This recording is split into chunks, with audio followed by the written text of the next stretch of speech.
incident. Ray Harris reporting from our newsroom. Well, the city's push for a domed stadium is another issue that is dividing the fans. That's right, there are different schools of thought on whether to have an open-air stadium or an enclosed facility as the new home of the brand-new Cleveland Browns. As our team coverage continues tonight, Channel 8 News reporter Stephanie Schaefer went out in search of the pros and cons of a domed stadium in Cleveland. To dome or not to dome? That is the question that is being kicked around among Cleveland fans. I think they should have done years ago myself. I don't know about that dome. I just wonder where the money's going to come from. The city is looking over plans for a dome stadium with a multiplex convention center inside. Some say the new combo facility is exactly what this city needs. The convention center tied in with an indoor facility. You'll see so many more events coming to Cleveland. Now we have the Flats and the Rock and Roll Hall of Fame, and it's an exciting town to begin with. We're really coming alive, and that's just another segment that will really help put us on the map as being number one. You ain't got to be outside of the college, would you? I think if we're going to get a new stadium, you might as well get a dome. Otherwise, you're not going to get full use out of the facility. But some fans say it just won't be the same game if it's played inside. I like to see an open field. I like to see football played off field, not the field. Why? I don't know. It's more realistic. Really, the outdoor stadium would be better, though. I think open air is nice, but it's an expensive luxury to have, and you can only play 8 or 10 games a year in it. Most of those we talked with say building a dome stadium is the ticket for our city and could be our ticket for a Super Bowl being played sometime here in Cleveland. Let's bring things to Cleveland, and certainly with an outdoor stadium, you'll never see the Super Bowl here, but it would be great to have the Super Bowl here in Cleveland. We're already becoming a really great city with all that we're with the Rock and Roll Hall of Fame and everything, and then new stadium for the Indians and stuff. So I think that it would really just add to it. And some young fans say AstroTurf is the way to go. Guys, I want to find AstroTurf. You don't have to play outside, in the cold and all. So do you think a dome should come to Cleveland? Yeah, I think so. Stephanie Schaefer, 8 is News in Cleveland.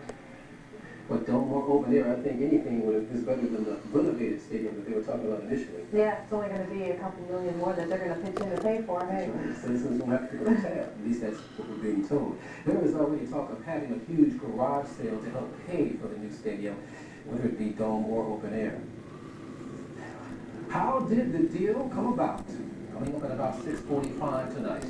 We'll tell you, we'll talk to a man who was one-on-one in the negotiating room. He was one of the city's key negotiators. Also, Browns memorabilia, those shirts, jackets, and jerseys. What do we do with all those things? Do we wear them? Do we sell them? Are they worth anything? Our Gary Strasberg, without seeing answers to those questions, his report a bit later tonight. in other news, tragedy struck last night during a wrestling meet. Longtime official Don Ferris died suddenly of a heart attack while refereeing the St. Edward's Walsh Jesuit meet. Ferris, a retired Cleveland detective shown here with Channel 8's Christy Hanna, was 59 years old. His impact on the sport was huge. Today at St. Edward's High School, wrestling coach Greg Urbis delivered a eulogy to Ferris, stating the longtime ref was a great ambassador for the sport. I heard a bunch of things last night from Mr. Masucci, the head of the referees in Northeast Ohio. Unbelievable. Unbelievable. What a man. He's going to be missed. So let's say a prayer now for both his souls, for his family. Our Father, who art in heaven, hallowed be thy name. Coming up in sports, John Pellich helps pay tribute to Don Ferris. And what started out as an argument between some rival fans during a boys' basketball game in Bedford last night turned into an all-out riot. Police say dozens of fans began fighting in the stands after the game. Several people were injured, including 2 from stab wounds. They were taken to Bedford Medical Center where the brawl continued. 9 people were arrested at the game and several more were arrested at the hospital. A Cleveland man who killed 2 people in Texas 8 years ago is dead tonight after being executed by lethal injection. He died while the victim's family looked on. 30-year-old Leo Jenkins was put to death for the 1988 murders of 25-year-old Mark Kelly and his 20-year-old sister, Kara Voss. Jenkins shot and killed the 2 as he robbed their family-owned pawn shop in Houston. Now, this is the first time in Texas history the victim's family members were able to watch the execution. He touched the hearts of everyone he met with his courage and spirit. Today, the Euclid boy, known as the Little Chaplain, was laid to rest. After a valiant fight, 11-year-old Shondell Tinsley lost his battle with cancer. He had recently been sworn in as the assistant chaplain of the Euclid Police Department. It was seen as the perfect job for Shondell, who had a love of police work and of God. His 5th grade teacher at Forest Park Middle School has started a trust fund in his name. Wanted 250 high school students marching to the beat. The All-Ohio State Fair Band is looking for 250 talented teams for a 3-week stint in this year's edition of the band. March 22nd is the deadline for applications, so check with your youngster's high school for details. Hundreds of you decided to put safety first today. Channel 8, the American Red Cross, Columbia Gas, and East Ohio Gas formed a partnership to offer you top-of-the-line CO detectors at a reasonable price. Channel 8 News reporter Mark Spain said people want to make sure their families are well protected. It's just as important as a smoke detector. I think lately with all the happenings in the news about the carbon monoxide, it's important. Judy Zidzinski purchased her family's first carbon monoxide detector today. Plug it in, it tells you to watch what your levels should be. Enclosed in the booklet, and it even gives you a screw. And Judy's not sure she has enough CO detectors in her home. I think for the size of our house, we probably should have at least one more, and possibly 2, and maybe another one in the basement. It certainly couldn't hurt. Normally this would sell for $70, and today it's $45. I know. Volunteers staffed about 30 sites in the area Saturday to sell the top-of-the-line Nighthawk 6000 CO detector, a $70 value for just $45. Would it be advisable to put it like in the basement or in by the bedrooms in the hall if you have just one? Just one, I would install it right outside. 6 as Carl puts the heat on furnace repair flim-flams. Well, there's still much more ahead. Now that the Browns are getting out of Dodge, should we buy those Browns items or should we leave them on the shelves? 650 will take a look at this new dilemma.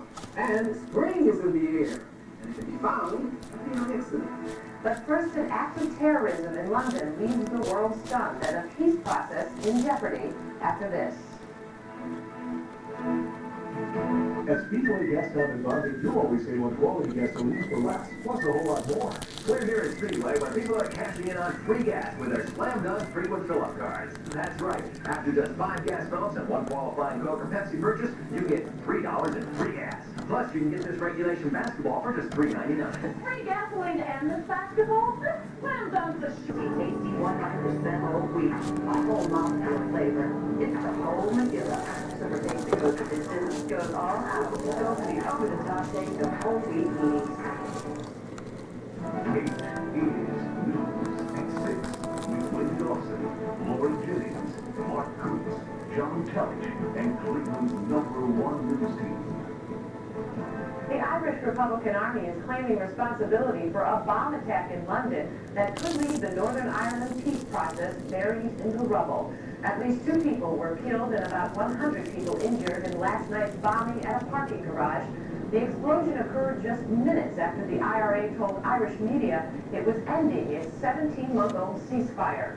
British and Irish leaders have called on the IRA's political wing, Sinn Féin, to condemn the attack. President Clinton called the bombing terrible and cowardly. All Americans who join Hillary and me in praying for those who were hurt and for their speedy recovery. We also hope that those responsible for this terrible and cowardly act are quickly brought to justice. There can be no doubt about the purpose of this attack. This attack was aimed at the growing prospects for peace, a just and lasting peace in Northern Ireland. Sinn Féin leader Jerry Adams called the White House to say he was saddened by the explosion, but stopped short of condemning the attack. Even though he called part of the new defense bill blatantly discriminatory, President Clinton went ahead and signed it into law. Mr. Clinton says the $265 billion bill will make essential contributions to the welfare of the men and women in the armed forces, including a pay raise. But he opposes a provision discharging officers who have tested positive for the HIV virus. The president says he'll fight for the provision to be repealed in Congress and at the same time ask the Supreme Court to throw it out as unconstitutional. Somebody goes just monotonous, and it's ridiculous. The former commentator is third with 11% of the people favoring him. Right behind him is Governor Lamar Alexander with 10%, followed by Texas Senator Phil Gramm with 8%. And don't forget our Channel 8 News reporter Dick Russ is in Iowa. We'll have the latest information on the election, including a live report all night at 10. A Nevada judge has refused Dow Chemical's request to throw out a $14 million jury award to a woman who claims her leaky breast implants made her sick. The Reno jury's decision was the first implant verdict solely against the parent of Dow Corning, which for years was the leading manufacturer of silicone breast implants. Dow Chemical argued the award to Charlotte Malum was based on lies and appeals to sympathy. But Malum's attorney says Dow was well aware of the dangers of silicone breast implants even 30 years ago. There are about 13,000 breast implant cases pending against Dow. The company says it will appeal this latest decision to the Nevada Supreme Court. His parents trusted her to take care of their 2-year-old son. Instead, she poisoned him by adding a lethal amount of pine sol to his cough syrup. Now, a 15-year-old Montana girl has been sentenced to spend the next 40 years behind bars. The judge says he gave the teen the harsh sentence because she can't explain why she murdered the boy. Heavy rain has given way to sunny skies in the flood-stricken Northwest today. Most rivers are now beginning to recede, allowing more than 30,000 people in Oregon, Washington, Idaho, and Montana to return home. But hundreds of roads are still underwater. President Clinton has declared dozens of counties disaster areas, opening the way for federal flood assistance. Well, he took on the NFL and fought for the rights of Cleveland. Later this hour, we'll introduce you to the man who helped engineer the deal and ask him what he thinks of the negotiations. And boy, oh boy, what a beautiful day it was today. When we come back, we'll take you to Berea, where people were outside for a good cause. No, it wasn't to watch the Browns. And what a day it was here in Cleveland, 54 degrees are high. Guess what? We've stayed above freezing all day long. We'll have the weather forecast. It's going to take a turn back to winter. That's coming.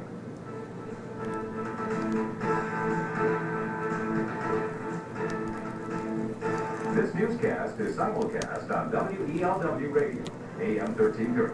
8 is news. When you see news happening, call the 24-hour Channel 8 hotline by dialing star WJW on your Cellular One auto accent cellular phone. Sometimes we feel like talking, and sometimes not. Ameritech caller ID can help. Just watch.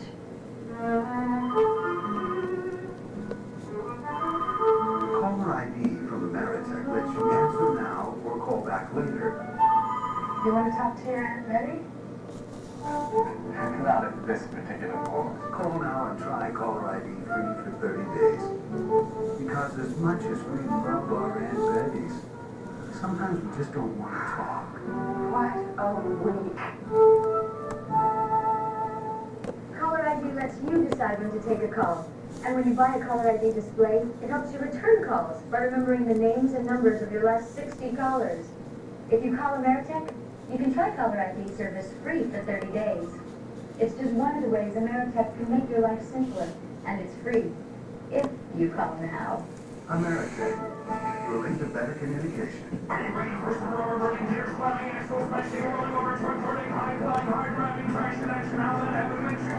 United Sports of America presents the USA Wonder Spectacular. You witness tonight tomorrow. Smoke Right feature Team Monsters Rush Challenge featuring Carolina Country Report. Rock Trucks and Drag Racing Championships, motocross racing and Transformer robots. Meet the drivers. It's going to feature their monster Transformers. Masters Crash in action at the arena. It was a gorgeous day outside today. It really felt a lot like spring. Starting today through Sunday, it's looking a lot like spring at the National Home and Garden Show out at the IX Center. And here's a sure sign spring is in the air. Indian yard stencils. The show also featured 35 indoor gardens and 3 fully decorated homes, including a recreation of the 16th century hilltop retreat of Shakespeare's wife, Anne Hathaway. And we must say we are very proud to say that when it comes to celebrity gardens, we are simply the best. We have to congratulate our very own Robin Swoboda, who came in first place with her medium-sized garden. Neil Zerker, His large garden came in second place, and Macy McGinnis came in second place with her small-sized garden. Congratulations to all of them and to everyone who puts that show on, because it's a wonderful show each and every year. Well, I am jealous because I do not have a green thumb. I could kill a weed. Well, I'm with you. I can't grow anything. I can't, I'm pretty good with houseplants. Yeah, houseplants is a good idea, but if you put water, they're in the sun, read that little tag you get on when you hit the plants. Anyway, in Cleveland today, it was just like early April here. It was very, very nice. We're still mild. It was 52 degrees. The dew point at 47, the humidity high now at 83%. That is the shape of things to come for us. Southwest winds at 10 miles an hour. Here's your barometer at 6 o'clock, 29.60. No precipitation yet. That will be changing most likely well after midnight. Overcast skies at Hopkins Airport. The visibility at this point now is standing at 7 miles. Sunrise winds tomorrow morning from the cloud day. That will be precisely at 7:28, and sunset is going to be at 5:55 then tomorrow afternoon. Normals for this date are 34 at 18, 66 the record high temperature in 1932, 16 below zero in 1899. A year ago, 37 the high. Our nighttime low is down to 29, and today, just great. Just like early April here, 54 the high, and 33 has been the low. Doppler radar of the National Weather Service now in Cleveland. You'll see, for the most part, we are still dry. This is ground thunder. We will have areas of snow, though, coming in out of the northwest, most likely during the wee hours of tomorrow morning. Still 52 degrees now. In the city, one better up in Detroit, it's 53. Cooler air coming in behind. You see O'Hare Field, Chicago at 40. Up around Benton Harbor, Michigan, also 40 degrees. There's your 30-degree air way up to the northwest of the 60s, down through Kentucky and West Virginia, all the way over into Pennsylvania, where they're in the 50s at this point now. 53 down in Richmond, Virginia. And in Boston, temperatures are in the 30s. Up close in Ohio, 53 Mansfield, 50 Akron, Canton, Youngstown. Erie is also in that list. There you see the 60-degree air. Down in Huntington, 63 there, a 62 at Parkersburg, Marietta, flying on in. Coming over the Gulf of Mexico, right into Ohio. A few sunny breaks today with a lot of clouds in the north. That's the way it's going to go now as we go through the balance of our Saturday evening. And you see cloud cover moving in, blizzard conditions in the Dakotas, also around Minnesota. Much colder air is coming our way by tomorrow. As a matter of fact, we are going back to good old-fashioned winter time over the next 12 hours. Cloudy, snow late, I say late, most likely during the early morning hours of tomorrow. Southwest winds continuing, a little warmth coming our way. With a high of 33, a rain and snow mix for Thursday, as temperatures will be in the 30s. And the Channel 8 weather line, as always, is 881-0880, and we'll keep you updated of the very latest right here on Channel 8. An absolutely beautiful day. Thanks, Mark. Well, as today's weather had you headed out to the links, you weren't alone. More than 1,000 West Siders showed up at the Berea Fairgrounds today for the 4th annual Chili Open, and they couldn't have asked for a better day. For a $40 fee, golfers got a shot at one of 4 9-hole courses with AstroTurf greens, plus unlimited food, drink, and entertainment. The Chili Open is a chance to kick the winter blues and raise money for several charities. Last year, they raised $77,000 for groups like Camp Cheerful, the American Red Cross, and local DARE programs. Some pretty interesting swings there. Yeah. Last year was about 10 degrees. That's what it should be for the Chili Open Golf Championship. It should be about 10 degrees. So were they complaining? Not at all. Hey, when we come back, we're going to hear from the man who is the all-star for the Cleveland Cavaliers. In fact, tomorrow night's going to be the night for Terrell Brandon. We'll be back with that. The end of it. Is news. You saw it first on Channel 8 News. Over a week ago, Casey Coleman of Channel 8 News told you the deal the mayor would make. Now, Coca-Cola 12-packs are just $2.99. Sometimes we feel like talking, and sometimes not. Ameritech Caller ID can help. Just watch.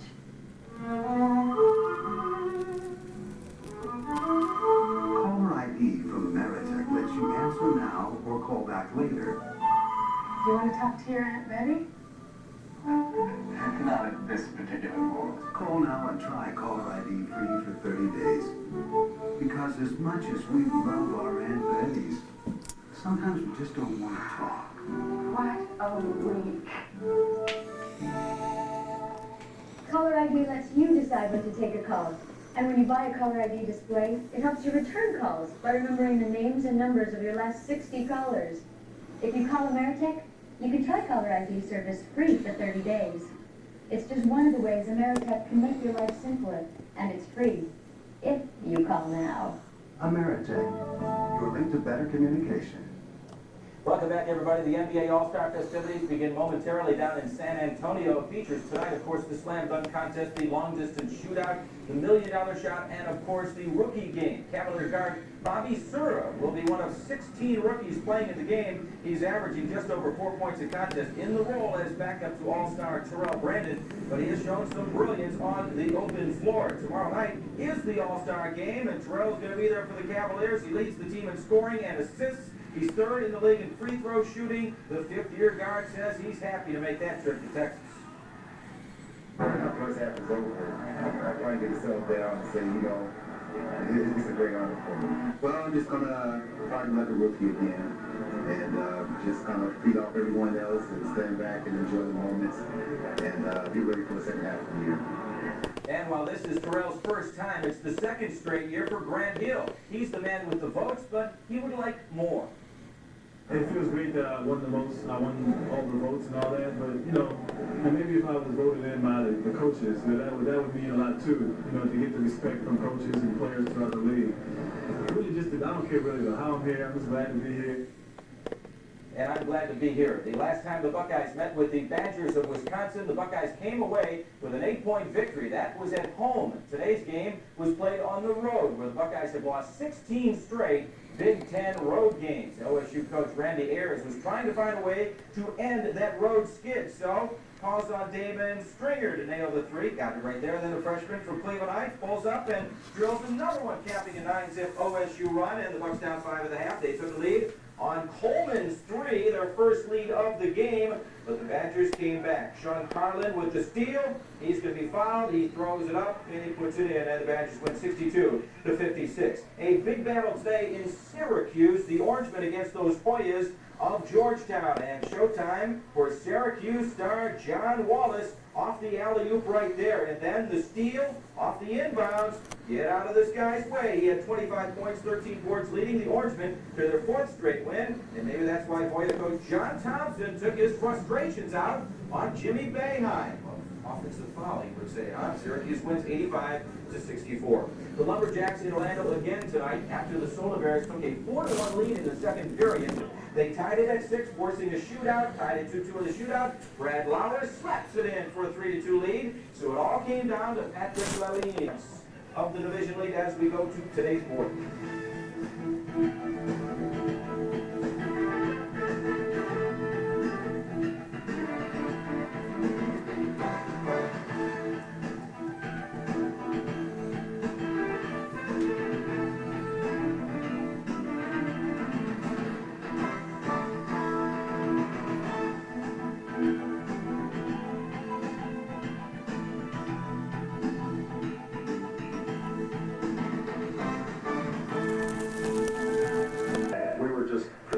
The whole place was stunned, and out of respect, that's why we did what we did. And that was, of course, between numbers 2 and number 7 in the country. They will not reschedule this meet. Another reason for the great respect they had for Don Ferris. And Ferris, they said, was above reproach. When you knew that he was refereeing your match, you knew you had a man who was straightforward and would not take any baloney. He was respected, and he will be missed.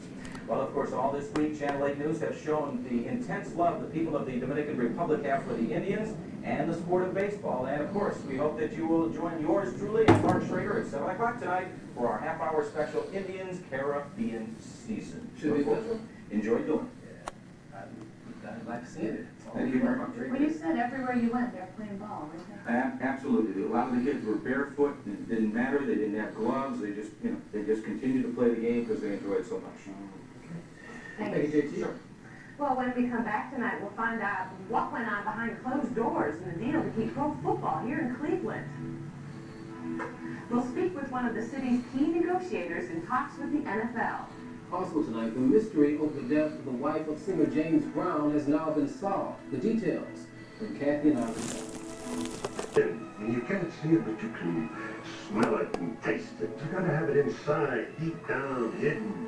So passionate about acting. Who's talking about acting? I'm talking about pizza. The new triple-decker pizza from Pizza Hut. Hidden inside 2 thin crusts is a 6-cheese blend for a huge cheese taste. Acting's easy for me, too. Really? Well, then act like you're getting us more pizza. Well, we got it. We got the job big win. Okay, now we gotta find some assistants, hire a receptionist, we gotta figure out the staff. Well, I followed voicemail, stuff like sounds like you should do the phone. I was just guessing. I don't know what we